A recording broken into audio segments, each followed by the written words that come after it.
잠깐만요. 혹시 지금 혼자 계신가요? 아니면 가족들과 함께 계신가요? 어떤 상황이든 지금부터 제가 들려드릴 이야기는 여러분의 남은 인생을 완전히 바꿀 수 있는 중요한 내용입니다. 저는 30년간 노인복지센터에서 일하면서 수천 명의 어르신들을 만났습니다. 그 중에서 가족과 행복하게 지내는 분들과 외롭게 지내는 분들의 차이점을 발견했는데요. 놀랍게도 그 차이는 단 몇 마디 말에서 시작되었습니다. 여러분, 우리가 나이가 들수록 자식들과의 관계가 어색해지는 걸 느끼신 적 있으신가요?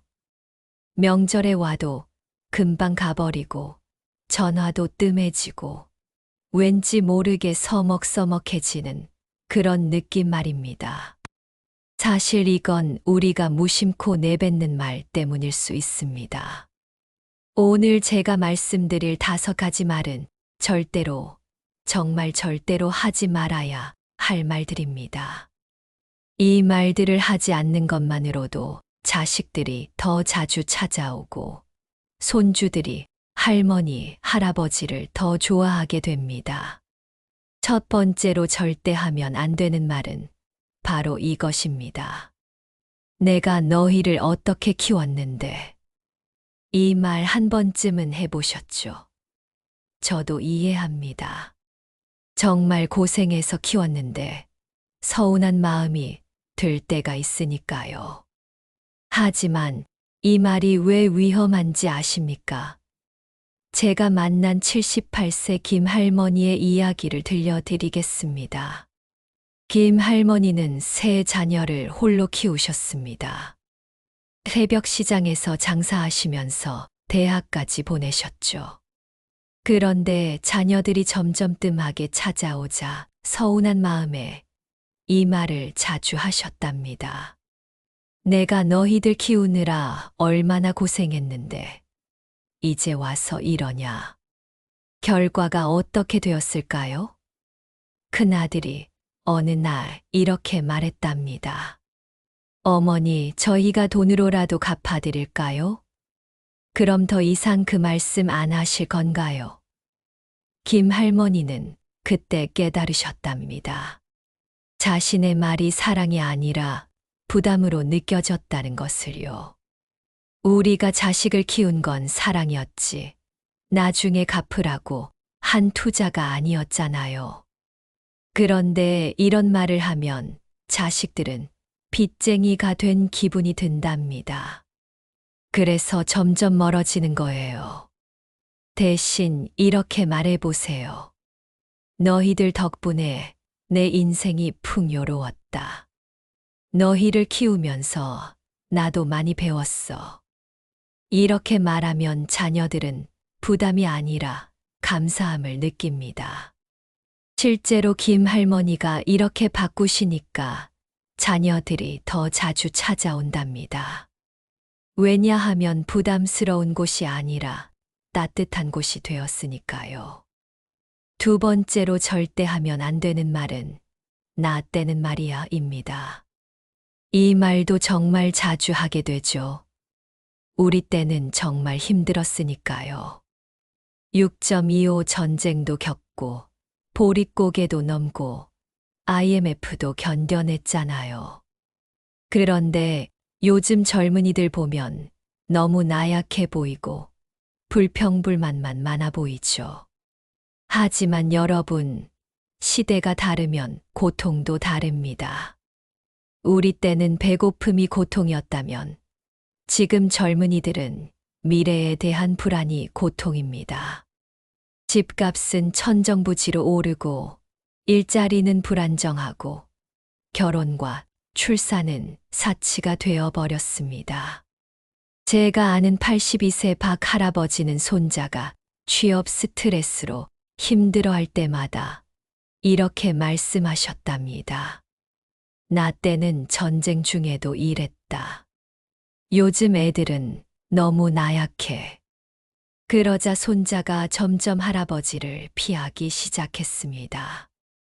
나중에 박 할아버지가 물으셨죠. 왜 할아버지를 피하니? 손자의 대답이 가슴 아팠습니다. 할아버지랑 얘기하면 제가 더 작아지는 느낌이에요. 제 고민은 하찮은 것 같고요. 여러분, 우리가 겪은 고통이 더 컸다고 해서 자녀들의 고통이 작은 건 아닙니다. 고통은 비교하는 게 아니라 공감하는 거예요. 나 때는 대신 이렇게 말해보세요. 요즘은 정말 살기 힘들구나. 내가 도울 수 있는 게 있을까? 이 한마디가 얼마나 큰 위로가 되는지 아십니까? 박 할아버지가 이렇게 바꾸시자 손자가 다시 찾아와서 고민을 털어놓기 시작했답니다. 그리고 이제는 매주 할아버지를 찾아와서 함께 저녁을 먹는답니다. 세 번째로 절대 하면 안 되는 말은 언제 손주 얼굴 좀 보려나 입니다. 이 말은 특히 결혼한 자녀들에게 하는 말인데요. 우리 세대는 결혼하면 당연히 아이를 낳는다고 생각했죠. 하지만 지금은 다릅니다. 아이 하나 키우는데 3억이 든다고 하잖아요. 맞벌이해도 힘든 세상에 아이까지 키우기는 정말 버겁습니다. 게다가 불임으로 고통받는 부부도 많고 아이를 원하지 않는 부부도 있습니다. 제가 만난 75세 이 할머니는 딸이 결혼한 지 5년이 되도록 아이가 없자 만날 때마다 이 말을 하셨답니다. 언제쯤 손주 얼굴 볼 수 있을까? 옆집은 벌써 손주가 셋인데. 그러던 어느 날 딸이 울면서 전화를 했답니다. 엄마, 저희도 아기 갖고 싶어요. 하지만 3년째 병원 다니는데도 안 돼요. 엄마가 그런 말 할 때마다 가슴이 찢어져요. 이 할머니는 그제야 자신의 말이 얼마나 딸을 아프게 했는지 깨달았답니다. 여러분, 손주는 우리가 요구해서 생기는 게 아닙니다. 자녀들의 선택이고 때로는 선택이 아니라 운명이기도 합니다. 손주 언제 대신 이렇게 말해보세요. 너희가 행복하면 그걸로 충분해. 어떤 선택을 하든 응원할게. 이 할머니가 이렇게 바꾸시니까 딸이 더 자주 찾아온답니다. 그리고 얼마 전 기적처럼 임신 소식을 전했다고 합니다. 압박이 사라지니 마음이 편해졌고 그게 오히려 도움이 되었다는 거예요. 네 번째로 절대 하면 안 되는 말은 나는 이제 쓸모없는 사람이야 입니다. 나이가 들면 정말 이런 생각이 들 때가 있죠. 몸도 예전 같지 않고 기억력도 떨어지고 새로운 것 배우기도 힘들고. 하지만 이런 말을 자꾸 하면 어떻게 될까요? 자녀들이 정말로 부모님을 무력한 존재로 보기 시작합니다. 그리고 부담스러워합니다. 79세 최할아버지는 은퇴 후 자주 이런 말을 하셨답니다. 나는 이제 아무 쓸모 없어. 그냥 밥만 축내는 존재야. 자녀들은 처음엔 아니에요. 아버지 하고 위로했지만 계속 반복되니까 지쳤답니다. 그리고 점점 아버지를 돌봐야 할 대상으로만 보게 되었죠. 하지만 최할아버지가 노인대학에서 스마트폰 교육을 받고 손자들에게 영상통화하는 법을 가르쳐 주기 시작하면서 모든 게 바뀌었습니다. 나도 아직 배울 수 있고 나눌 수 있는 게 있구나. 이렇게 생각을 바꾸시니까 자녀들도 아버지를 다르게 보기 시작했습니다. 우리에게는 젊은이들이 갖지 못한 지혜와 경험이 있습니다. 요리 레시피, 인생 조언, 옛날 이야기. 이 모든 게 우리의 자산입니다. 쓸모없다. 대신 나는 여전히 가치 있는 사람이야. 다만 역할이 바뀌었을 뿐이야. 라고 말해보세요.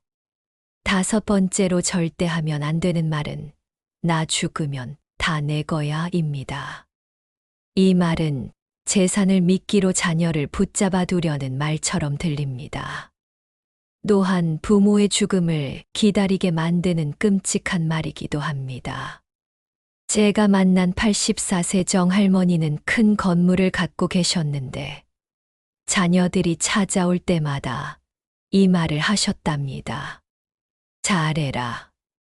나 죽으면 이 건물 다 너희 거야. 처음엔 자녀들이 더 자주 찾아왔습니다. 하지만 시간이 지나면서 이상한 일이 벌어졌습니다. 자녀들끼리 재산 때문에 싸우기 시작한 거예요. 엄마는 나한테 더 주신다고 했어. 아니야, 나한테 더 주신다고 했어. 결국 정할머니의 팔순 잔치는 자녀들의 싸움으로 엉망이 되었습니다. 할머니는 그제야 깨달았습니다. 재산으로 묶어둔 관계는 진짜 관계가 아니라는 것을요. 대신 이렇게 하세요. 살아계실 때 정리하실 건 정리하시고 나눌 건 나누세요. 그리고 이렇게 말하세요. 내 재산은 내가 쓸 거야. 너희는 너희 인생을 살아. 이게 오히려 자녀들을 자유롭게 하고 진심으로 부모를 찾아오게 만듭니다. 정할머니가 이렇게 바꾸시고 재산을 공평하게 정리하시니까 자녀들이 다시 화목해졌답니다. 이제는 재산 때문이 아니라 엄마가 보고 싶어서 찾아온답니다. 여러분, 지금까지 5가지 절대 하면 안 되는 말을 알아봤습니다. 그런데 여기서 중요한 건 이런 말들을 왜 하게 되는지 이해하는 거예요. 우리는 외롭고 서운하고 불안하니까 이런 말을 하게 됩니다. 자녀들이 멀어질까봐 두려워서 오히려 밀어내는 말을 하는 거죠. 이건 우리만의 문제가 아닙니다. 인간의 본능입니다. 하지만 우리는 지혜로운 어른들입니다. 본능을 넘어서 지혜롭게 행동할 수 있습니다. 제가 30년간 노인복지센터에서 일하면서 발견한 행복한 노후의 비결은 간단합니다. 자녀를 있는 그대로 인정하고 거리를 유지하면서도 따뜻함을 잃지 않는 것입니다. 실제로 이런 변화를 실천한 분들의 이야기를 더 들려드리겠습니다. 76세 한 할아버지는 아들이 사업에 실패했을 때 내가 너였으면 그렇게 안 했을 텐데 라고 말하곤 했습니다. 하지만 이제는 실패도 경험이야. 내가 뭘 배웠는지가 중요해 라고 말합니다. 그러자 아들이 다시 사업 아이디어를 들고 와서 아버지의 조언을 구한답니다. 73세 박할머니는 며느리가 명절 음식을 제대로 못할 때마다 내가 너 나이 때는 일하고 시작했습니다. 이제는 요즘 방식도 좋네. 나도 배워야겠다 라고 말합니다. 그러자 며느리가 먼저 시어머니의 요리법을 배우고 싶다고 했답니다. 우리가 먼저 변하면 자녀들도 변합니다. 우리가 따뜻하면 자녀들도 따뜻해집니다. 우리가 인정하면 자녀들도 인정합니다. 이건 마법이 아니라 인간관계의 기본 원리입니다. 여러분도 할 수 있습니다. 오늘부터 시작해 보세요. 작은 변화가 큰 기적을 만듭니다. 이제 마지막으로 우리가 해야 할 말들에 대해 이야기해 보겠습니다. 절대 하면 안 되는 말 대신 꼭 해야 할 말들이 있습니다. 첫째는 사랑한다, 입니다. 우리 세대는 사랑한다는 말을 잘 못하죠. 하지만 이 말만큼 강력한 말은 없습니다. 자녀가 실수해도 실패해도 기대에 못 미쳐도 그래도 사랑한다고 말해주세요. 이 말 한마디가 자녀에게는 평생의 힘이 됩니다. 둘째는 고맙다, 입니다. 자녀가 전화 한 통 해도 반찬 하나 가져와도 고맙다고 말하세요. 당연한 게 아니라 감사한 일이라고 표현하세요. 그러면 자녀들이 더 하고 싶어집니다. 의무가 아니라 기쁨이 되니까요. 셋째는 미안하다, 입니다. 우리도 완벽한 부모는 아니었습니다. 때로는 너무 엄했고, 때로는 이해하지 못했고, 때로는 상처를 줬습니다. 늦었지만 그때 미안했다고 말해보세요. 이 말이 얼마나 큰 치유가 되는지 모릅니다. 81세 김 할아버지는 아들에게 내가 어릴 때 너무 엄하게 대해서 미안하다고 했더니 50대 아들이 펑펑 울었답니다. 그리고 그날 이후로 부자 관계가 완전히 달라졌다고 합니다. 넷째는 자랑스럽다, 입니다. 자녀가 대단한 일을 하지 않아도 괜찮습니다. 성실하게 살고 있다는 것만으로도 자랑스럽다고 말해주세요. 내가 내 자녀여서 자랑스럽다. 이 말이 자녀에게 얼마나 큰 자신감을 주는지 아십니까? 다섯째는 괜찮다, 입니다. 자녀가 힘들어할 때, 실패했을 때, 좌절했을 때, 괜찮아. 다시 하면 돼라고 말해주세요. 부모의 품은 언제나 열려 있다는 걸 알려주세요. 그게 자녀에게는 최고의 안전망이 됩니다. 여러분, 우리에게 남은 시간이 얼마나 될지 아무도 모릅니다. 10년일 수도, 20년일 수도, 더 길 수도 있습니다. 하지만 확실한 건 그 시간을 어떻게 보내느냐는 우리의 선택이라는 겁니다. 서운함과 원망으로 보낼 수도 있고, 사랑과 화해로 보낼 수도 있습니다. 저는 여러분이 후자를 선택하시길 바랍니다. 오늘 제가 말씀드린 5가지 말을 하지 않는 것부터 시작해 보세요. 그리고 대신 사랑과 감사와 인정의 말을 해보세요.